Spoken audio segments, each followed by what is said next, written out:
Kejadian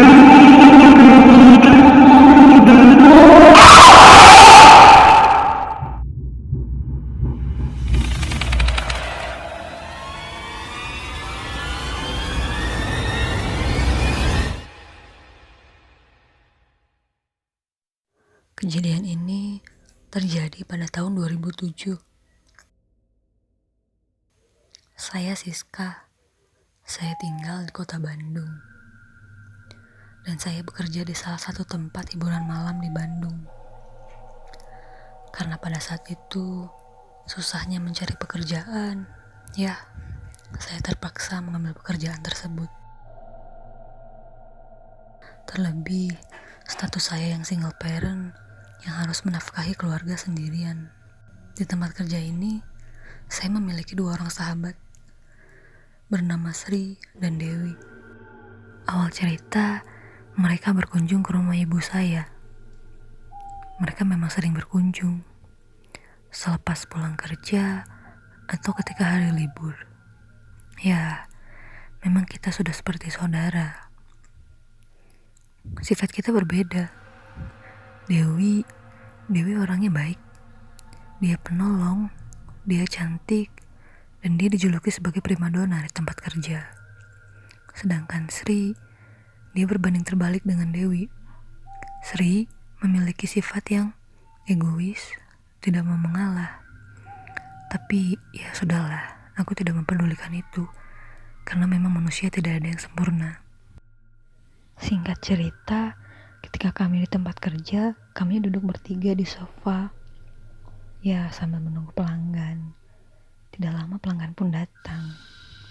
Lalu menghampiri kami, dan pelanggan tersebut memilih Dewi. Dewi bergegas pergi dan berkata, "Sis, Sri, aku duluan ya." Kemudian, dengan raut wajah yang kesal, Sri berkata, Dulu lagi yang dapat job. Aku mencoba menenangkan Sri, namun Sri bergegas pergi dan menghiraukanku. Semenjak itu, hubungan Sri dan Dewi tidak baik. Makin hari, hubungan mereka kian memburuk. Bahkan, sampai suatu hari mereka sempat beradu argumen perihal memperebutkan pelanggan. Hari demi hari, saya tidak melihat Sri di tempat kerja. Saya pikir mungkin dia memang masih kesal dengan insiden kemarin. Yang saya lihat hanyalah Dewi. Sekitar pukul 10 malam, Dewi mengambil air minum. Lalu tiba-tiba Dewi muntah dan mengeluarkan darah dari mulutnya. Kemudian ia jatuh pingsan dan tak sadarkan diri. Saya bergegas menghampiri Dewi dan mencoba menyadarkan dia. Sambil menepuk pipinya, saya berkata, "Wi, bangun Wi, kenapa?" Namun, Dewi masih tetap tidak sadarkan diri. Lalu, saya berteriak meminta pertolongan. Dan tidak lama, security pun datang. Kemudian, Dewi langsung dibawa ke rumah sakit. Sesampainya di rumah sakit, Dewi langsung ditangani oleh dokter. Dan tidak lama, Dewi pun tersadar. Suster memanggilku, "Teh, sini teh." "Oh, iya sus, ada apa?" Kemudian suster berkata, "Apa teteh yang menangani administrasi pasien bernama Dewi?" "Iya sus, betul, saya. Ada apa?" Suster pun memberitahu saya bahwa Dewi harus dirawat untuk sementara waktu sampai dokter yang memutuskan. Tidak berpikir panjang, saya pun menyetujui apa yang suster katakan. Ya, demi kesembuhan Dewi. Lalu, tak lama kemudian keluarga Dewi pun datang, dan mereka menghampiri saya. Saya mencoba menjelaskan apa yang sebenarnya terjadi kepada Dewi. Setelah menjelaskan, tidak lama saya langsung pamit, karena hari pun sudah larut malam. Sesampainya di rumah, saya masih heran dengan kejadian yang menimpa Dewi. Bagaimana bisa Dewi muntah darah dan tak sadarkan diri? Padahal biasanya dia sehat dan tidak mengeluhkan apa-apa. Tapi yang terlintas dalam pikiran saya, Mungkin memang dia mempunyai penyakit serius dan menyembunyikannya dari saya. Beberapa hari kemudian, saya bekerja dan kebetulan di tempat kerja sepi pengunjung. Sampai pukul 1 malam, ternyata masih sepi dan akhirnya saya memutuskan untuk pulang.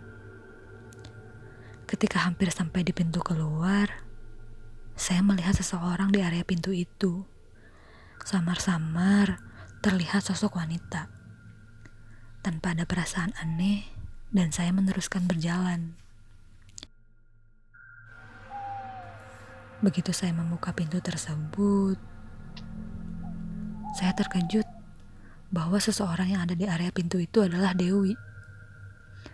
Lalu aku menghampirinya dan aku bertanya, "Dew, kamu sudah sehat?" "Syukurlah, Dew." Namun, Dewi hanya terdiam. Lalu aku mencoba bertanya kembali, "Kenapa kamu gak masuk, Dew?" Dewi pun berkata, "Saya lebih suka di sini." "Oh, aku mau pulang. Kamu yakin mau di sini? Ini kan udah mau closing. Atau malam ini kamu mau ke rumahku?" Tapi Dewi tidak memberi jawaban. Dia hanya menganggukkan kepalanya, seolah-olah dia memang ingin ikut denganku. Lalu, saya memutuskan untuk menunggu taksi, karena pada saat itu memang belum ada transportasi online. Tetapi, setelah saya menunggu kurang lebih 30 menit, jalanan begitu sepi, dan suasana semakin larut. Hingga pukul 1:30 pagi, angkutan umum yang terlihat hanya ada bis. Sedikit menghela nafas, akhirnya, lalu saya memutuskan untuk naik bis, karena saya tidak ingin berlama-lama di pinggir jalan. Ketika di pertengahan, kondektur menghampiri saya dan bertanya, "Mau turun di mana, Teh?" Saya jawab, "Di Terminal Cahung, Pak." "Oh iya, ongkosnya 4.000, Teh." "Iya, Pak. Ini uangnya untuk 2 orang ya, Pak." Dengan wajah tercengang, kondektur pun bertanya, "Hah, 2 orang? Buat siapa, Teh?"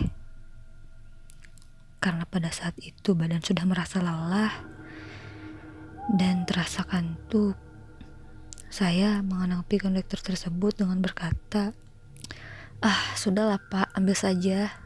Itu kan saya kasih uang pas." Kemudian kondektur tersebut pergi. Sampai di rumah, sekitar pukul 2 pagi, kami masuk menuju ruang tamu, dan Dewi pun duduk di kursi. Saya beranjak ke dapur, mengambil minum untuk Dewi. Lalu, kami duduk bersebelahan. Tidak lama, telepon pun berbunyi, dan saya beranjak dari kursi, sambil berkata, "Ih, siapa sih yang nelfon jam segini?" Ternyata, yang menelpon adik Dewi, dan dia berkata, Teh Teh Dewi sudah meninggal tadi jam 12 malam." Sontak, aku sangat terkejut, lalu menengok ke arah Dewi. Namun ternyata dia sudah tidak ada, dan saya pun jatuh pingsan. Adzan subuh pun berkumandang, dan saya terbangun oleh suara azan. Saya bergegas mencuci muka. Sambil berkaca, saya memikirkan kejadian semalam. Kok bisa, tanpa ada perasaan aneh, saya berinteraksi dengan Dewi begitu saja. Dan kejadian waktu di bus itu, pantas saja kondektur itu tercengang ketika aku memberikan ongkos untuk 2 orang. Singkat cerita, saya pergi ke pemakaman Dewi. Tangis saya pun pecah ketika sampai di makam. Saya masih tidak menyangka Dewi pergi begitu cepat. Kemudian saya bertanya kepada keluarga Dewi soal apakah Dewi ada penyakit serius selama ini. Keluarganya pun menjawab bahwa Dewi tidak memiliki riwayat penyakit yang serius.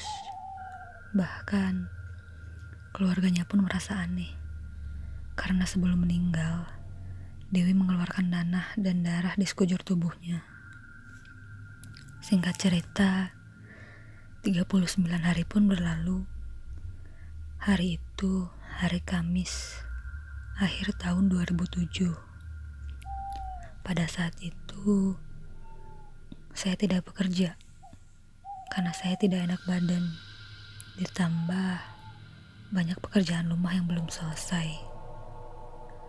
Karena badan terasa sangat lelah, saya mencoba istirahat dan tidur. Tetapi tidak lama, ada tamu yang datang sambil mengetuk pintu. Dan dia berteriak memanggil nama, "Siska, Siska." Lalu, aku beranjak untuk membuka pintu. Dan ternyata itu adalah Sri. Dengan panik, Sri berkata, Sis tolongin aku." "Loh, Sri, kamu kenapa? Ayo masuk." Setelah masuk, Sri menceritakan sesuatu sambil menangis. Dia berkata bahwa dia mengalami hal yang mengerikan. Dia diteror oleh hantu Dewi.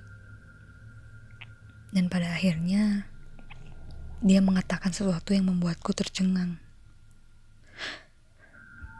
"Maafin aku, Sis.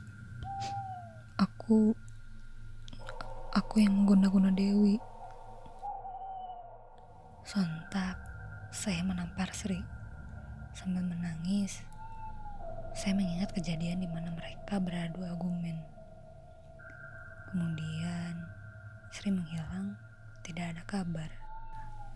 Dan ternyata, dia pergi ke dukun untuk mengguna-guna Dewi. Setelah ditampar, tangisan Sri pun menjadi-jadi.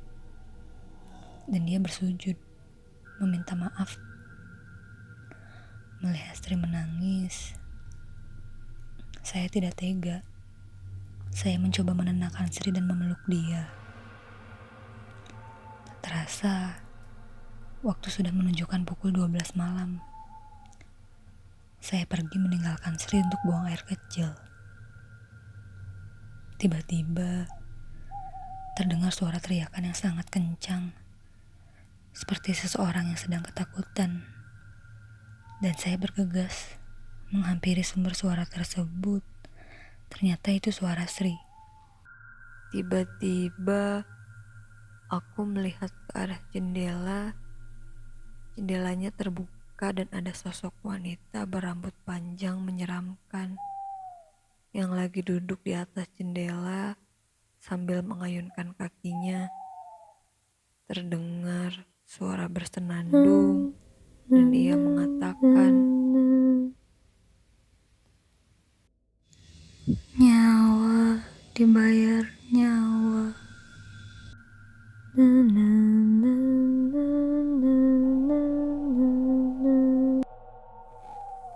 Aku terdiam, tidak bisa bicara sepatah kata pun. Kakiku berat untuk pergi. Lalu, hantu itu terbang menembus atap sambil ketawa cekikikan.